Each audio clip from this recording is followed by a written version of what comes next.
কুমিল্লার বিখ্যাত রসমালাই ও খাদি শিল্প শীতল পাটির জন্য পরিচিত। ময়নামতীতে বৌদ্ধ সভ্যতার ঐতিহাসিক নিদর্শন।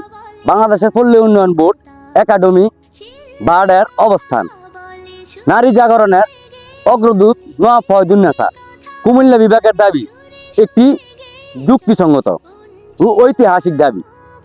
অসংখ্য ভৌগোলিক অবস্থান ও প্রশাসনিক সুবিধা দিক থেকে কুমিল্লা বিভাগ গঠনের সকল শর্ত পূরণ করেছে। নামকরণ বিতর্ক সত্ত্বেও কুমিল্লাবাসীর দূর প্রত্যাশা যে তাদের দীর্ঘদিনের লড়াই শেষ শীঘ্রই কুমিল্লার নামে বাংলাদেশের নবম বিভাগ হিসেবে আত্মপ্রকাশ করবে। সরকারের উচিত জনগণের আকাঙ্ক্ষাকে প্রাধান্য দিয়ে এই ইস্যুতে দ্রুত সিদ্ধান্ত নেওয়া। খুঁজে পাই প্রভাতের হাওয়ায় হাওয়া অগ্নি কথা